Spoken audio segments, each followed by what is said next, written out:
Hello 11th class, welcome back on Saran classes. So आज की class में डिस्कस करेंगे chapter number 2 form of business organisation कि business organisation के कितने फॉर्म होते हैं, किस तरीके से कोई भी बिजनेस किया जा सकता है, कितने बंदे मिलकर कर सकते हैं, उसके किस किस टाइप के मतलब कितने टाइप होते हैं। सो आज की क्लास में डिस्कस करेंगे हम सोल प्रोप्राइटरशिप कि अकेला बंदा मिलकर जब कोई बिजनेस करता है तो क्या होता है सोल प्रोप्राइटरशिप। देखते हैं फॉर्म ऑफ बिजनेस क्या होता है। सोल प्रोप्राइटरशिप जब क्या होता है कोई भी सिंगल एक आदमी मिलकर जब कोई भी बिजनेस करता है तो उसको क्या कहते हैं sole proprietorship. Joint Hindu family, इसमें क्या होता है कि कुछ लोग अपनी फैमिली बिजनेस को क्या बोलते हैं जॉइंट हिंदू फैमिली, जब कोई भी फैमिली बिजनेस किया जाता है। सो पार्टनरशिप कोऑपरेटिव सोसाइटी जब 2 और मोर पर्सन मिलकर किसी भी बिजनेस को एक एग्रीमेंट के अकॉर्डिंग स्टार्ट करते हैं। Joint stock company, joint stock company क्या होती है जब 2 कंपनियां एक जैसे स्टॉक्स को इकट्ठा करके एक जैसी कंपनी को 2 मिक्सअप करके इकट्ठा कोई भी कंपनी स्टार्ट करते तो क्या होता है वो जॉइंट स्टॉक कंपनी। सो आज की क्लास में डिस्कस करेंगे सोल प्रोप्राइटरशिप कि सोल प्रोप्राइटरशिप होती क्या है। सबसे पहले देखते हैं कि सोल प्रोप्राइटरशिप क्या होती है। A form of business organization which is owned, managed and controlled by an individual who is the recipient of all profit and bearer of all risk। कि एक बिजनेस ऑर्गेनाइजेशन जिसका ओनर कौन होता है, एक अकेला बंदा होता है, वही उसको मैनेज करके चलता है, वही उसको कंट्रोल करके चलता है। एक अकेला वही क्या करता है सारे के सारे प्रॉफिट को रिसीव करता है और जितने भी रिस्क होते हैं वो उनको बियर करके चलता है। फीचर्स क्या क्या हो जाएंगी। There is no separate law of govern sole proprietorship कि उसके लिए कोई अलग से लॉ नहीं बनाया जाता। अकेला एक ही बंदा क्या करता है जितने भी गवर्नमेंट के रूल्स वगैरह होते हैं उनको फॉलो करके चलता है। Owner is personally liable for payment of its debit कि एक अकेला बंदा ही लाइबल होता है कि वो सारी की सारी पेमेंट खुद ही करे, जितने भी डेट्स होते हैं उनको खुद ही बियर करे। ही हैज़ अनलिमिटेड लाइबिलिटी, उस अकेले बंदे की ही सारी की सारी लाइबिलिटी होती है कि बिजनेस के अंदर किन किन चीज़ों को इंक्लूड करना है किन को नहीं करना। He is sole responsible for failure as well as profit, अगर उस बिजनेस के अंदर कोई भी फेलियर होता है या कोई भी प्रॉफिट होता है वो अकेला ही रिस्पॉन्सिबल होगा। He has the right to run the business and make all decision, उस अकेले बंदे का ही सारा डिसीजन ले सकता है और वही अकेला ही उस बिजनेस को चलाएगा। Business is not separate from owner, जो बिजनेस होगा अब यहाँ पर ओनर से और बिजनेस के अंदर कोई भी डिफरेंसेज नहीं होगा। बिजनेस ही ओनर होगा, ओनर ही बिजनेस होगा क्योंकि इसके अंदर किसी दूसरे बंदे का इंटरफेयर नहीं होता।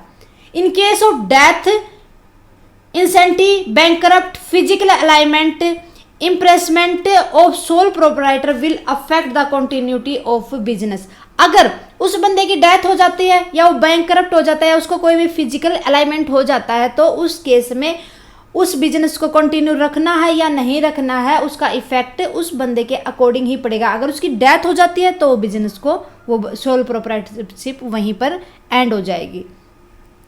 सो ये थे सोल प्रोप्राइटरशिप के फीचर्स। अब आती है मेरिट्स। मेरिट्स क्या क्या हो जाएंगी।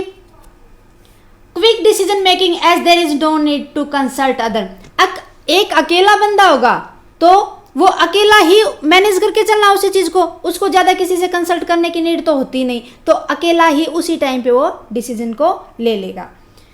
Keep business operation confidential and maintain secrecy, वो अकेला बंदा ही कॉन्फिडेंटली हर एक एक्टिविटी को ऑपरेट कर सकता है और अपनी चीज़ों को सीक्रेट रख सकता है क्योंकि अगर वो किसी को बताएगा ही नहीं तो लीक करने वाला कौन होगा उसकी इंफॉर्मेशन को। सो वो सीक्रेसी रख सकता है। Sole owner of profit earn maximum incentive for hard work, कि अकेला बंदा ज़्यादा प्रॉफिट कमा सकता, अगर वो अकेला ही ज़्यादा मेहनत करेगा तो उसको प्रॉफिट भी ज़्यादा होगा क्योंकि कोई भी बांटने वाला होता नहीं, इंटरफेरेंस वाला कोई नहीं होता।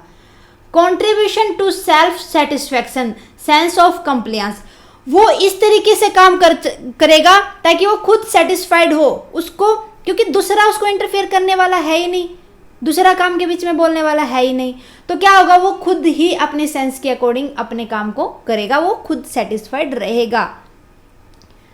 No separate law to govern sole proprietorship, it is easy to start and close the business as his wish. वो अकेला ही क्या करता है, बिजनेस को चला के चलता है, वो अकेला ही ला बनाता है उसके लिए, तो वो ला के अकॉर्डिंग क्या कर सकता है, जब चाहे वो स्टार्ट कर सकता है बिजनेस को, जब चाहे वो एंड कर सकता है, खत्म कर सकता है। सो ये थी मेरिट्स। अब होती है कुछ सोल प्रोप्राइटरशिप होती है, उसकी कुछ होती है लिमिटेशंस। लिमिटेशंस क्या क्या हो जाएंगी, लैक ऑफ रिसोर्सेज। अब अकेला बंदा कितना तो पैसा लगा सकता है और कितना उधार ले सकता है, तो इसलिए उसकी क्या हो जाएगी, लिमिट हो जाएगी, वो अपने बिजनेस को ग्रो करने के लिए पैसा कम ही लगा पाएगा, तो उसके पास रिसोर्सेज की कमी होगी। अगर उसकी डेथ हो जाती है तो उस केस के अंदर उस बिजनेस को बंद करना पड़ेगा। An unfavourable decision can create burden on the owner as his liability is unlimited. अगर वो कुछ ऐसा बिना किसी से डिस्कस किए कोई ऐसा डिसीजन ले ले जिसकी वजह से बिजनेस को नुकसान हो, तो वो उसके लिए बहुत ही मुश्किल हो जाता है उस केस के अंदर, क्योंकि ना उसने किसी से डिस्कस किया था, तो उसके दिमाग के ऊपर ही बर्डन आएगा सारा का सारा, और उस अकेले की ही लायबिलिटी होगी उस बिजनेस को के अंदर कोई भी गड़बड़ होती है तो। Decision making is not balance as owner can not excel in all managerial task. कि डिसीजन मेकिंग क्या होता है कि ओनर क्या नहीं कर सकता, अगर वो किसी भी मैनेजमेंट टास्क के अंदर उनको कैसे फॉर्म करेगा, बैलेंस बना के चलेगा ही नहीं कि किस तरीके से मैं कौन सी एक्टिविटी को करूं और किस एक्टिविटी के लिए कौन सा डिसीजन लूं। सो उसको हर एक बंदे को सारे की सारी नॉलेज नहीं होती। मान लो कि उसको परचेजिंग की ज़्यादा है तो उसको सेलिंग की नहीं होगी। सो इसी तरीके से बहुत सारे डिपार्टमेंट होते हैं, उसको हर एक की नॉलेज ज़्यादा ना होके कई बार उसके डिसीजन मेकिंग में बैलेंस नहीं बन पाता। तो ये थी लिमिटेशन सोल प्रोप्राइटरशिप की।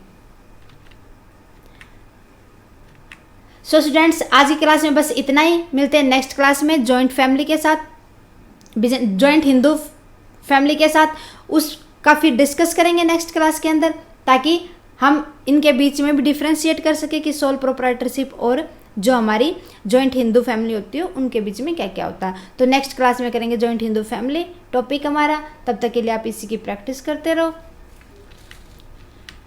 स्टूडेंट्स, हमारी क्लासेस को देखने के लिए thank you very much. Please हमारी क्लासेस को ज़्यादा से ज़्यादा शेयर करें। हमारे चैनल को अगर आपने अभी तक सब्सक्राइब नहीं किया तो प्लीज़ सब्सक्राइब करें।